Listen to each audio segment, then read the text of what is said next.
Welcome to the WRAL Daily Download. College football season is getting close. We have 3 teams that are looking to improve from last season. A lot of drama potentially surrounding some of those teams. New quarterbacks all around besides NC State, who's coming in with CJ Bailey. Respect the name. With CJ Bailey as the third-year quarterback. So let's start with NC State. When you look at their schedule, how do you think it really shakes out for them?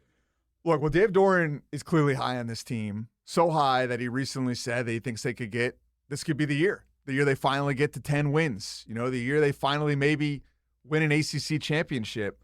And on the surface, I want to believe them. Yeah. But, you know, we have 13 years of evidence of Dave Doran teams where they're good, but not quite good enough. Yeah. And it usually comes down to that little corridor where they're on the road during the state fair and they stumble a few times inexplicably. I mean, every season with them feels kind of the same, which is like a good thing and a bad thing. It's both what's keep Dave around so long, and it's why so many NC State fans might want him out of here. Yeah. So, you know, it shapes out well for them to do the thing they've always wanted to do, but it also shapes out where, like, if they fall flat, Dave could really be feeling the heat again, you know, November, December.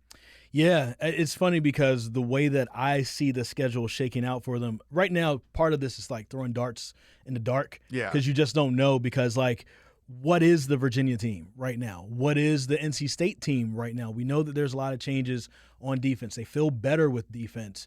But then there's a lot of new pieces on offense, especially with skill position. How do those guys come in and do they have chemistry early on with CJ Bailey? And is Duke Scott going to be a great replacement for Hollywood Smothers? We know what he is as a freak athlete, and we know what he's done as a backup, but what can he do without, you know, being the number one? So I just kind of took a shot in the dark. They probably lose a close one on the road at Virginia to start off the season. You know, Virginia had a really good year last year. They're probably going to have a decent year this year as well. And I just have that one as a loss. But then I have them basically alternating up through week 6. So, like, NC State fans might be upset with me, but essentially once you get to, you know, Wake Forest at home, it's basically loss, win, and you get to 6 games and you are 3-3. But it looks better from there, where I have NC State finishing the season 5-1 in that last half of the season. So with an 8-4 overall record, I think it really kind of shakes out for them where it looks pretty good at the end. I think you can get Stanford. I think you can get Cal. I think you're going to get Duke. I think you're going to get Syracuse. Florida State on the road, who knows what Florida State is? I was going back and forth with that, but that's the one loss because I know Tallahassee can be a tough place to play. Yeah. But that could be a win. And then I definitely have you beating Carolina to end the season. And so, NC State is making noise at the end of the year, but if you have those early losses, will you be able to make the CFP? That is my only question mark. Wow. CFP, we're going there. That's what they want to make. You're talking about 10 wins. That's where you want to get to. How many teams are making the CFP this year? I'm trying 12. to keep track. I don't think they'll get it this year, they haven't but quite expanded it yet. Yeah. Which I know Dave Doran is in favor of. Look, I'm not that far off you here. I might be slightly more optimistic. Mainly, I think the only difference is I have them beating Virginia. Mainly because I think Virginia was a team that was very fortunate. You know, like there's the Pythagorean win theorem kind of thing. They had a lot of games decided by one score and even overtime that they won. Now, one of those was at Chapel Hill. Yeah. You see how close and crazy that game was. One of the many games that UNC actually had a real chance to win. So I have them at 9 wins. I also have them losing to Florida State. I have them losing to Louisville. I have them losing at Vanderbilt. Yeah. And it's kind of sixpence, half a dozen of the other. I just totally butchered that phrase. But like you can just kind of pick it, right? Like, oh, maybe they do beat Louisville, but then the next week they're going to lose to Wake Forest. You know, so it's like, to me, it's like the number as opposed to like which specifically some of these games. Because the Florida State coin flip. You could argue Duke could be a coin flip. I just don't think Duke has enough this year. I feel like it's a pretty solid win. Wake Forest is a coin flip. Wake Forest building off last year's success with Dickert. Louisville's a coin flip. Vanderbilt's a coin flip. Virginia's a coin flip. So much of these seasons comes down to those games. But when you have a 3-year returning starter at quarterback and the leadership that we're hearing that they have, I mean, the stories about CJ Bailey's leadership now are like the kind of thing that could fill a mythological book or maybe a Christopher Nolan film at this point of Odyssey level of his leadership in camp. I don't know if it's hype or if it's real. I mean, I like the kid. He seems like he's doing all the right things. But it goes deeper than that. I think the leadership, I think Doran's kind of figured out how he wants to build his team in the portal after having some teams where the culture wasn't so good a few years ago. Cue up the MJ Morris team. I'm going to bench myself to preserve my red shirt and the NIL era type stuff happening. So I don't think that's going to be an issue. So, I think 9 wins is certainly on the table. I don't disagree with you there. Again, I can think the Virginia thing was simply just a coin flip for me, but Louisville and Vanderbilt for sure are the ones where it's like I don't see those going your way, just because of just who those teams are. But we'll see. Maybe they'll surprise us, and if they end up winning those games with their back on the wall, then maybe this is a new NC State team that's going in a position that or a direction that we weren't totally expecting. All right, let's look at UNC Tar Heels. I'm going to be real here. Looking at their schedule, based off of what other teams did last year, and based off of what it feels like Carolina, based off of what Carolina has on their roster, I struggle to see where they get more than 2 wins. I could be completely wrong, but right now the for sure wins to me are East Tennessee State and UConn. And UConn I struged with. Duke because lost to UConn. UConn has been good the last couple of years, but in this era of of NIL and transfer portal, schools like that who are independent may have a harder time keeping their good players. Justin Jolie went to NC State. It was greener pastures for him. So, who knows what they'll have showing up for them this year. But those are the wins that I have for Carolina. And I wasn't sure about UConn. I would not bet the house on it. I mean, they already lost to UConn in a bowl game in the post-Mac Brown era. Look, I think this is a situation where multiple things can be true. I think Carolina is better this year. I think the roster is better. I think the culture is better. I think the culture probably still has a long way to go for a lot of the reasons, all the things we reported last year and so forth. But I want to give this team a little bit of the benefit of the doubt and not hold them to all the sins of the previous one. And I think where they have things going for them is that there's not the internal culture war of the Mac Brown era guys versus the Bill Belichick era guys to start. That was a big issue last season. You have then the returning leadership that actually understands what Belichick is trying to do. I mean, they completely turned Chapel Hill on its head last season, and it rubbed a lot of people the wrong way. It led to a lot of internal strife, and it led to the lack of results we saw on the field.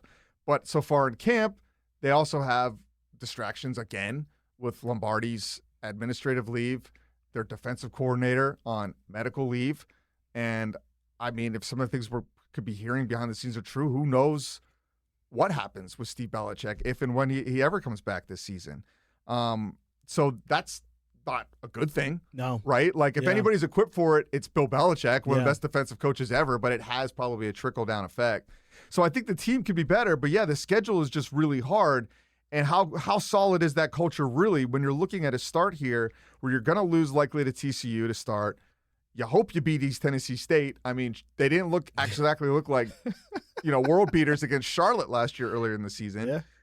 Clemson's a loss. Notre Dame's a loss. Pitt's a coin flip. Duke's a coin flip. Syracuse is a coin flip. Miami's a loss. I mean, we're looking at 1 2 3 4 5 6 7. You could be 1-7 after Miami heading into UConn. And at that point, is Bill Belichick still a coach?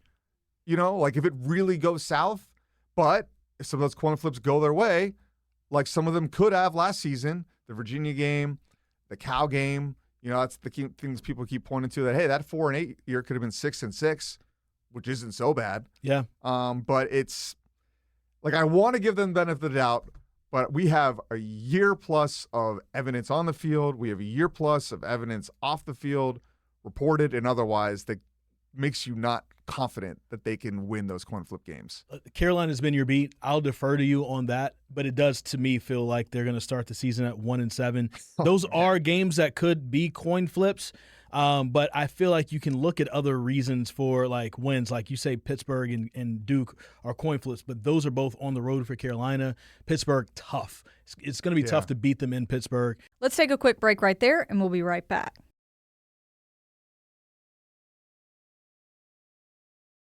Feels like Duke already has the culture, the players, and the coach. Like, not that Diaz all time is going to be looked at as a better coach than Belichick, but he knows what he's doing on the college side of of football. So like Duke is we still have some questions for them at quarterback. We have those same questions for Carolina at quarterback too. So what actually wins out there, and Duke has been able to win the last couple times. It's going to be interesting to see how all of that shakes out. But look, it's almost like, what do you do? This is a tougher schedule on paper for Carolina this year than what it was last year. Even if those coin flips go their way, it doesn't look like they're a bowl team. Absolutely not. And then that's where UNC is going to be left with. Like, let's say there isn't all the crazy off-field drama this season, and it's just a bad normal season. Like, are you bringing them back? They brought in the 41-person freshman class. Yeah. To try to build for that future. That's where I think most of the problems may lie. Not that the freshmen won't be great college players at a certain point, but you're going against these teams that have guys who are probably 22, 23 years old, and you're 18. You just got into a college development program. Your body just may not be there yet. Like, at what point does it start to break down for you just simply because you're outmatched? Yeah. Not because that the talent isn't there as far as what's going to be there in the future, but on paper, maybe the roster is better, but they're also a lot younger and a lot more inexperienced than other teams. And I just don't understand the vision there. I mean, maybe that's one of the reasons Mike Lombardi's on administrative leave. I just don't understand the decisions. This is the highest paid general manager in college football, and you have this 4-8 season where you whiffed on the quarterback in Gio Lopez, at least as far as the fit. Maybe he'll be great in Wake Forest. Wish him better things down the road. Did not work here. The first thing I would have done, Chris, is nail a surefire thing. Yeah. And I just couldn't believe some of these quarterbacks they weren't in on. Like, how about Hoover, who lit you up out of TCU? Go pay him and bring him in here. Yeah. Instead, they get a guy coming off a knee injury in Billy Edwards that was average to begin with. Yeah. Then you bring in a young guy in Miles O'Neill who's never really played. He's thrown 12 college passes. And those guys are in a legitimate camp battle. And then you've got a freshman who's not going to play, probably, Travis Burgess. And you have and what if Miles O'Neill does? And then, so what? Then you just lose Burgess? Like, none of it makes any sense to me. So I don't get it. Like, a lot of their problem, I think, too, is like they're paying Belichick, $10 million a year, but they have not put the appropriate funds into the roster to go with what a typical $10 million coach would have. Right. So you have this like super high profile coach, and you have the same level or worse roster than Mac Brown had. Financially, it might be around the same as Mac Brown had, but like the grocery pieces that they're shopping for have not been on brand. Gridiron Genius. That was the name of Lombardi's book. We'll see if he lives up to it this year.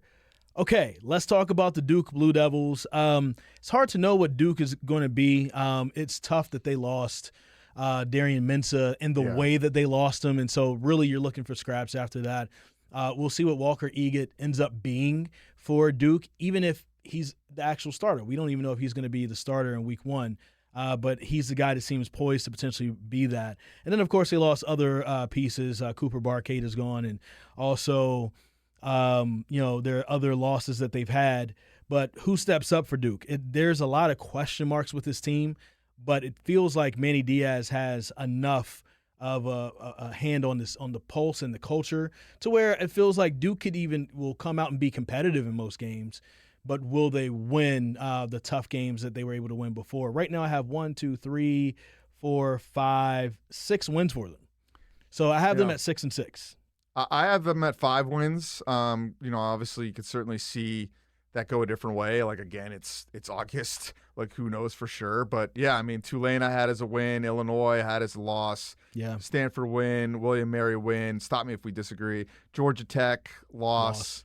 on the road, UNC win, Virginia loss on the road, BC win, NC State loss, Miami loss, Clemson loss. So I guess Wake Forest. Wake Forest is where we disagree. I did put that down as a loss initially, but last game of the season, Manny Diaz gets his guys going. I feel like they kind of are the better versions of themselves, especially down the line. And, of course, health is going to be a part of this too if they're going to be healthy at the end of the year.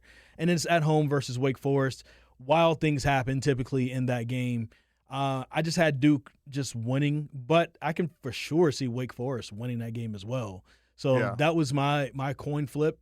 I guess, it just happened to land on a Duke win for me and a Duke loss for you, but sounds like we kind of agree on what the season looks like for Duke. Yeah, I mean, I've learned to just kind of trust in Diaz. Like, you go through the transfer rankings, the recruiting rankings, none of it gives you reason for optimism, but they've proven they can overcome that by, they find a certain type of guy, for sure, a guy that's there for the reasons that they should be, that wants the education, that is an intelligent player. Like, a lot of it, I think, that works for them is a degree of football IQ. For sure. It's the weight program with Coach Feely. Yeah. They rave about that guy. I guess everybody at their respective school raves about their strength coach. You hear similar things at NC State and UNC, but Feely has got a proven track record here with what happened with Mike Elko and that turnaround and what's going on with Manny Diaz. The quarterback position is where you pull back a little bit because they don't have a guy on the level of Darian Mensah this year. Watching what I've seen from the camp footage, I kind of like Dan Mann. Really? Okay. Just from he just looks really smooth. I think I was showing you some of the clips like he was throwing these deep fade balls, and it reminded me a lot of Mensah, just like the touch, the release. He gets a little bit bigger, more experienced, but is also coming off an injury. Didn't really play in the spring. I think the defensive line, that was the strength of last year's team. Yep. Aaron Hall now on. Probably going to make the Panthers. Probably going to make the Panthers. Wesley Williams and my guy from Durham. Oh, my gosh, I'm forgetting his name right now. He's going to kill me. But they had 3 incredible pass rushers last season that anchored that team. So I think that, I don't know if it's good. I don't know a lot about their defensive line currently. Yeah. I don't want to say that they're not going to be as good, but when you're losing 3 guys like that all had NFL level type ability, VJ Anthony is the other one. That it seems difficult to replace. Yeah, and that's kind of how I feel on the other side of the ball too for offense. No Cooper Barkate, no Quayshawn Brown, who is your speed threat and great when it came down to punt returns and kickoff returns. No Anderson Castle. Of course, he was there for just 1 year with having 1 year of eligibility left. You do have Nate Shepard that's still there, and he's poised to have a good year, and he's going to have a good year for Duke to have a successful year. There's just a lot of question marks, and so we won't see until they actually get on the field. But I think what we all come down to is basically what we've both been saying so far. You just trust that Manny Diaz has it together. Because they've lost a lot from both sides of the ball. And when you lose Darian Mensah, that's a huge loss in and of itself. Mensah coming back for Duke, I think automatically gave him I think we for sure say they beat Wake Forest, and then they probably get 2 other wins. Yeah, like at Virginia, at Georgia Tech, those games at Illinois, all of a sudden they look different. Yeah. And you could be talking about maybe going back to the ACC championship. Yeah. As we haven't mentioned, as nobody seems to want to. Duke is your ACC champs. We have to mention that because that was the whole theme for ACC kickoff. They're not being respected as champs, and they probably should be. But we'll see what happens. So just as a recap, looks like I have NC State as 8-4. You have them as 9-3. Yep. I have Carolina at 2-10. You have them at 3-9. I'm going to give them 3. I'm going to give them 3. And I have Duke at 6-6, and you have them at 5-7. All right, we're close. That's not bad. We'll be checking in throughout the season, talking about what we're right with, what we're wrong with, and hopefully all these teams do really well. We're talking about bowl games. But we have a lot of weeks to go before we get there. So stay tuned right here on all the platforms of WRAL. We're going to go back to Vegas and put our money where our mouth is. We have to. Thank you for listening to the WRAL Daily Download and for making us part of your morning routine. Another great way to get WRAL news is the Morning Briefing newsletter. That's a daily email with Triangle news, events, and headlines to help you get ready for the day. You can sign up at WRAL.com/newsletter.